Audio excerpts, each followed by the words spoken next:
What is acne?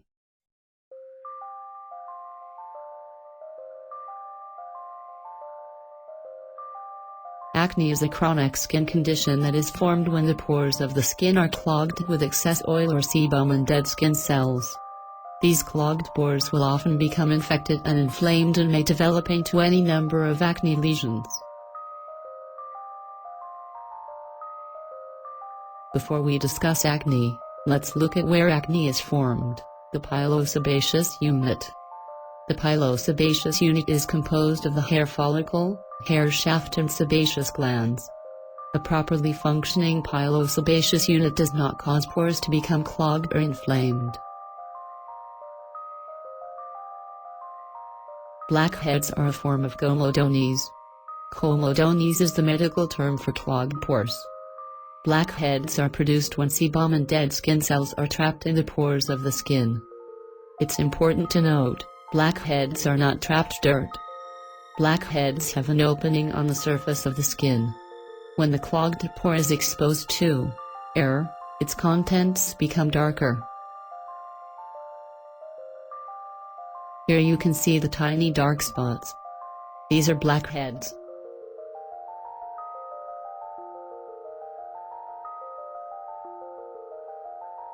Whiteheads are another type of comedones. They are formed just like blackheads. They too are trapped sebum and dead skin cells. However, whiteheads do not have an opening on the surface of the skin.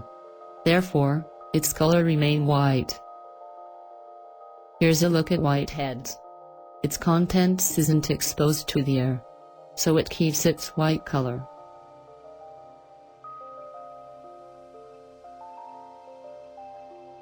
Papules are small and round elevations formed on the skin. They are hard to the touch and they can be tender. Papules do not contain pus. They are caused by a break in the follicle wall that becomes inflamed. Here's a close-up view of a papule.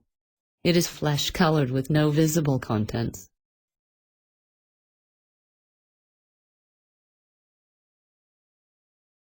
Pustules are small raised bumps on the skin. They are about the same size as papules. However, pustules contain pus. Pustules are formed when there is a break in the follicle wall triggering an increase to white blood cells. The pus in the lesion is a mixture of dead white blood cells, skin cells and bacteria. Pustules look similar to whiteheads, but they have a reddish ring at their base indicating inflammation. Here's an up-close look of pustules.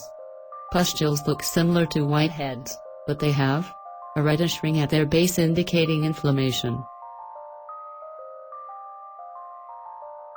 Nodules are similar to papules. They too are caused by a break in the follicular wall and are hard to the touch and can be tender. The difference between a nodule and a papule is nodules are bigger and penetrate deeper in the skin. Here's a close-up look at a nodule.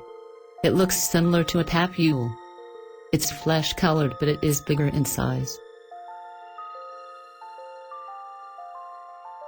Cysts are large painful lumps that contain pus. They form deep within the skin's layers. Cysts form when there is an infection at the site of inflammation. Here's a cyst up close. It is large, red and contains pus.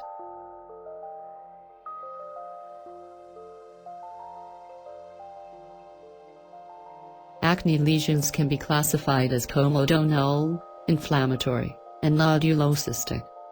Blackheads and whiteheads are comedonal lesions.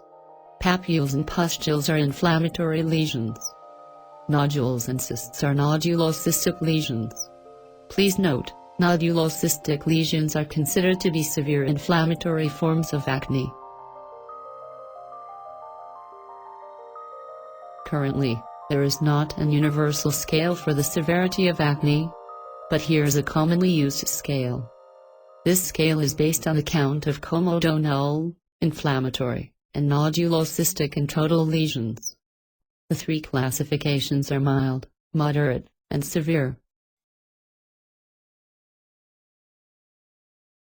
Mild acne is classified as having less than 20 comedonal lesions, less than 15 inflammatory lesions, less than 2 nodulocystic lesions, and less than 30 total lesions.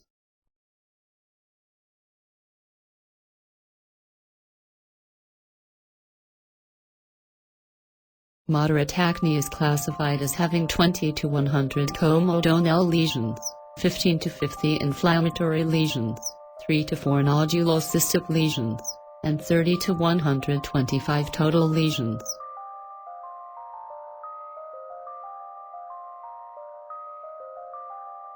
Severe acne is classified as having more than 100 comedonal lesions, more than 50 inflammatory lesions, more than 4 nodulocystic lesions, and more than 125 total lesions.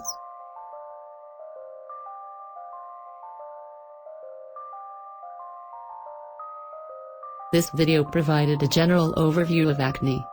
You should be able to identify the different types of acne lesions. You should also be able to classify acne lesions. Lastly, you should be able to rate the severity of your acne breakouts. Want more information? Visit acneslayer.blogspot.com's resources page.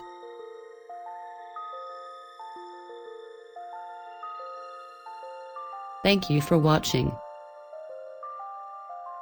Brought to you by acneslayer.blogspot.com.